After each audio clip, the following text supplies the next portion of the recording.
that's what we'll do. Love one another, love one another with a love like no other that we found in you. Love one another, yeah, love one another, that's what we'll do.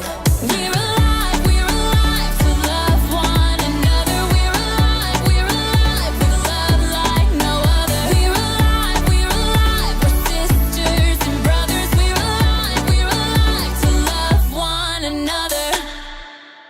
Welcome to the month of April. I love this time of year. It's the beginning of spring and the flowers. As soon as the snow melts, it'll be the perfect time to plant a garden and more flowers. Then you get to spend the rest of the season watching things grow up from the ground. Now, just like a garden grows, you and I need to grow too. And not just growing from a kid to an adult. We all need to grow to be more and more like Jesus. Jesus showed humility more than anyone. And let's be real, humility is not easy. Humility is putting others first by giving up what you think you deserve. Our memory verse this month explains what putting others first looks like.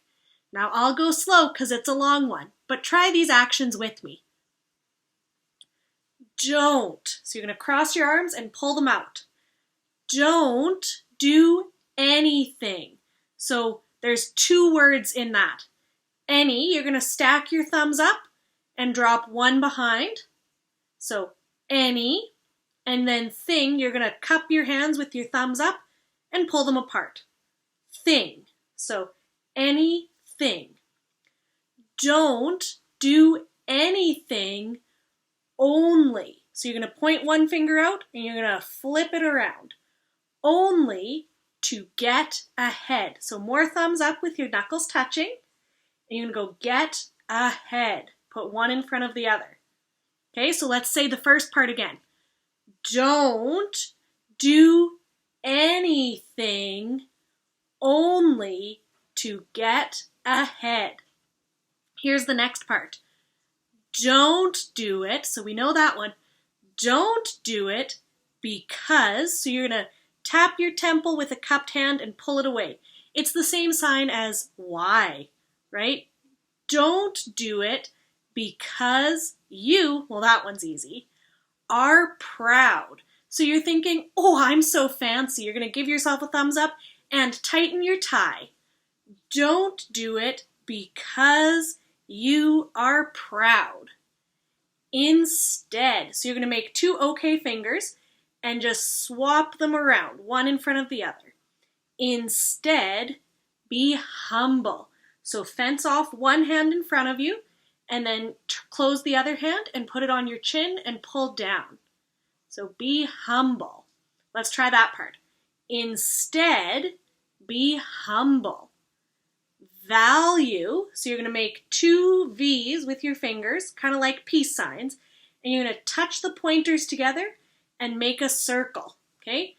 Value others, orbit your thumb. We use this one a lot.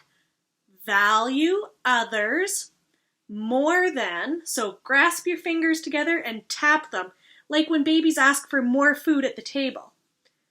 Value others more than yourselves. And that's all found in Philippians 2:3. So let's go nice and slow through the whole verse together. Don't do anything only to get ahead.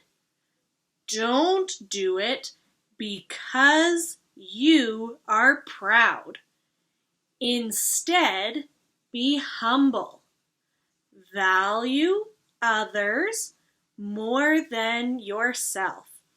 Philippians 2:3.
We've been making our way through God's big story together this year. We've gone all the way from the creation of the world to when Jesus was born in Bethlehem. As we've gone through the first few books of the New Testament, we've heard many amazing stories about Jesus, how he taught people about God and healed people who were sick. Today, we're picking up the story near the end of Jesus' life on earth. Jesus was about to head into the city of Jerusalem, where large crowds had gathered for the Passover feast. Jesus asked two of his disciples to bring him a donkey and her colt. They placed their coats across the colt to make a comfortable seat for him. Now, the town of Bethany, where Jesus had been staying, was only a short distance from Jerusalem. Jesus had walked hundreds of miles on foot, so why did he need a donkey just to go such a short distance? Well, during this time, kings often rode on powerful horses to show how great and important they were. But Jesus knew what the prophet Zechariah had written long before about the Messiah who was to come. See, your king comes to you. He always does what is right. He has won the victory. He is humble and riding on a donkey. He is sitting on a donkey's colt. Did you hear that? He is humble and riding on a donkey. Jesus was showing that he was a different kind of king, a king who came to serve rather than to order people around. As the people saw Jesus coming, they honored him by laying their coats on the ground. They cut branches from palm trees and waved them in the air. They called out, "Hosanna! Blessed is the one who comes in the name of the Lord. Blessed is the King of Israel." The people in Jerusalem heard about Jesus and all the amazing things he had done.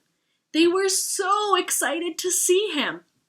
But the religious leaders had been looking for a way to get rid of Jesus because they didn't believe that he was the Son of God. They figured this was their chance. Jesus knew the plans of the religious leaders. He knew the time had come for him to give up his life. But first, he had a special message for his closest friends, the disciples. As Jesus and the disciples ate the Passover meal together, Jesus stood up. He took off his outer robe and wrapped a towel around his waist. Then he poured water into a bowl and knelt down to wash his disciples' feet. The disciples must have been surprised, or probably shocked, to say the least. Washing feet was a dirty job that usually the lowliest servant had to do. And here Jesus, who had just been hailed as a king, was washing his friends' feet. When Jesus reached Peter, Peter couldn't believe it. He asked, "Lord, are you going to wash my feet?" Jesus replied, "You don't realize now what I am doing, but later you will understand." Jesus finished washing his friends' feet.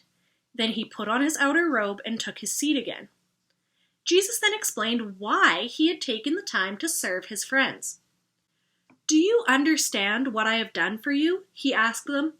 "You call me teacher and Lord. You are right. That is what I am. I, your Lord and teacher, have washed your feet. So you also should wash one another's feet. I have given you an example. You should do as I have done for you." Jesus, God's very own Son, chose to take on the role of a humble servant.